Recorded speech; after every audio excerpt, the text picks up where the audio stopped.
I'm Lisa. Welcome to Lisa Does. Today we're in the longarm room where I'll show you how I load my longarm machine, and I'll give you some general tips on how to prepare your quilt for your longarmer. I've been a longarm quilter for over 10 years now. I have local customers and I also quilt for clients across the United States. If you want more information, you can contact me through the Lisa Does Quilting Facebook page. This little quilt was made from the book Just One Charm Pet Quilts by Cheryl Brickley. It's about 46 by 56 inches, and all of the fabrics for the top and the back came from my stash. Now let's get this loaded. First we start by loading the back. I recommend that when you piece your backing, you use at least 1/2 inch seam allowances and you trim any salvages out of your seam allowances to help keep your seam allowances flat. The larger seam allowances help keep your backing stable when it's under tension on the machine. It should be 5 or more inches larger on each side than the quilt top so that there's room for the clamps that are needed to keep wrinkles out when it's under tension. That means for this 45 by 56 inch quilt, you would want it to be at least 55 by 66. Try to trim your ends and edges of your quilt back square so that it's easier to load and keep centered. First we move the machine out of the way.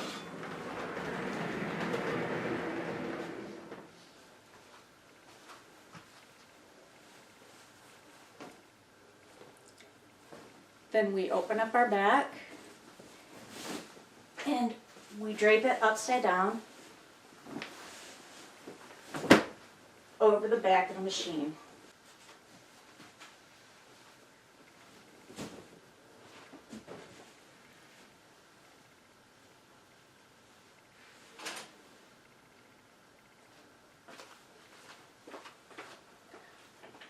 We lift the top bar up out of the way so that we can reach the bottom bar that we need to attach the backing to.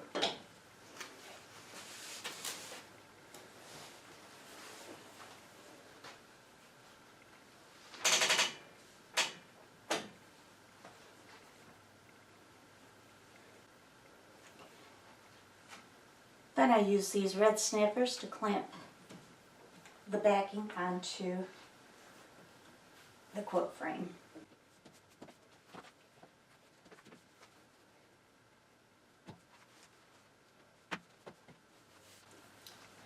Once the backing is clamped onto the quilt frame, I roll it up, smoothing it out frequently to make sure that there are no wrinkles being rolled into the backing, and to make sure it's being rolled on straight.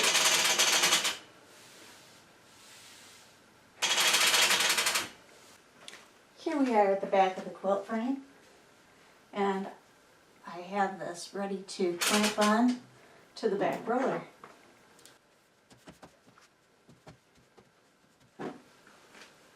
A lot of longarmers use pins to attach their quilts to the rollers, but I love these red snappers because they save just a ton of time. Now that it's clamped on, we can put our backing under tension. Now it's time to load the top. We start by lowering the bar that the top is going to be attached to down to the level of the backing to make it easier to center it.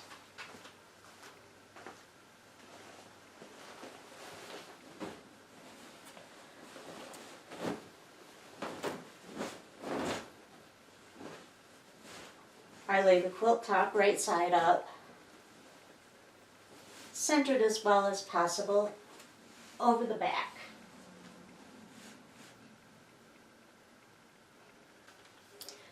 Then I clamp the top onto the top rail.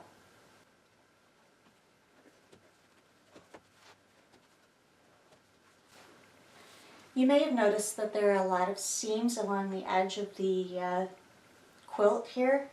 but all of my pieces are on the straight of grain.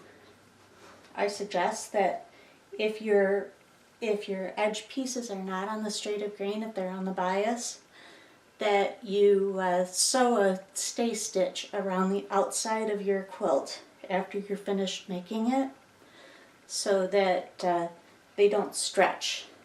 Now we can raise this up and roll it up.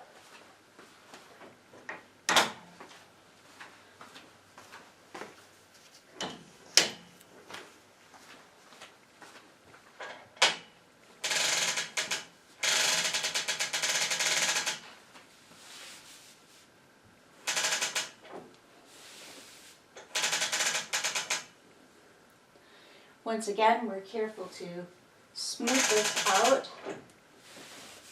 and make sure it rolls up evenly.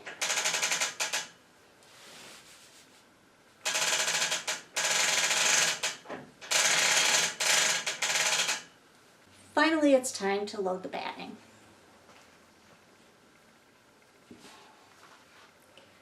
I like to load it with the nubby side down.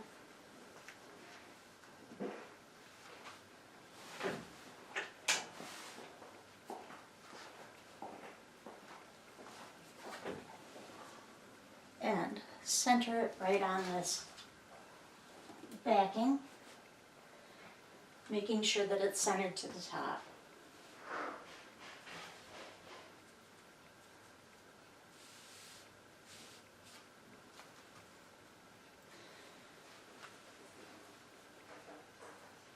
Then we unroll the top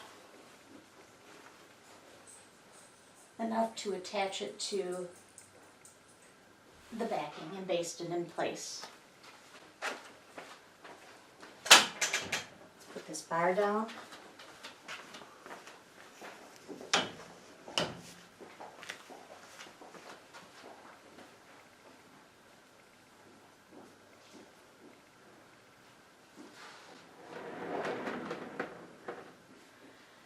I have a gray and white background, so I think I'm going to use a white to quilt this. I tend to like using a color that's fairly close to the lightest fabric in the quilt, because light thread on darker fabric looks like quilting, and dark thread on lighter fabric can sometimes look like it's drawn on. Now that we have the quilt in place, we can baste the top. I have the machine locked so it can only move side to side. That ensures that I get a straight edge right along the top.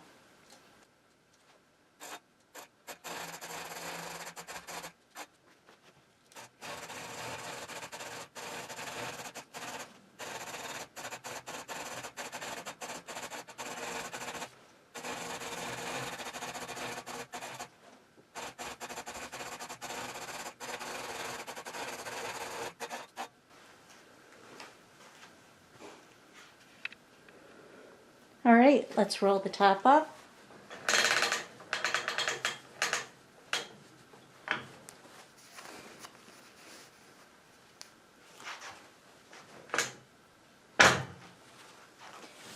Smooth it out.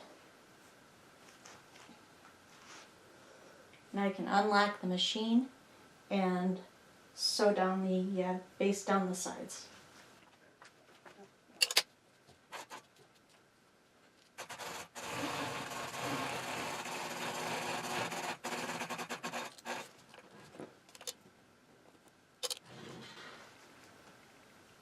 And now our quilt is all ready to quilt.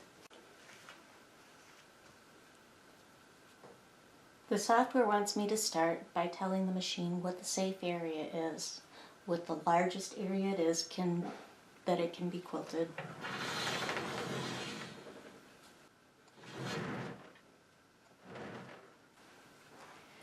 Then I tell it what the total width of the quilt is.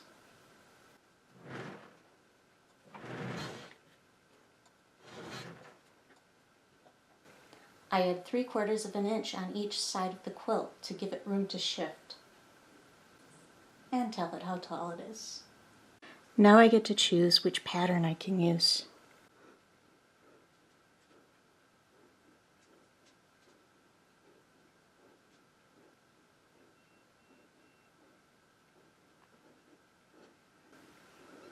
I choose the pattern height.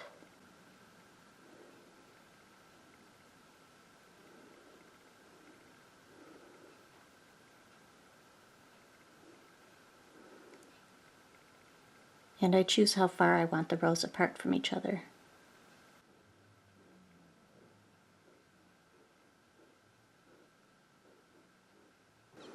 I like that.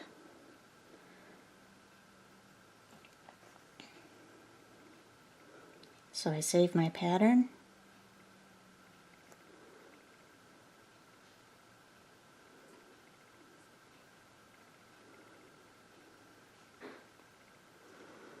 And I'm ready to quilt.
So now we've finished quilting our little quilt.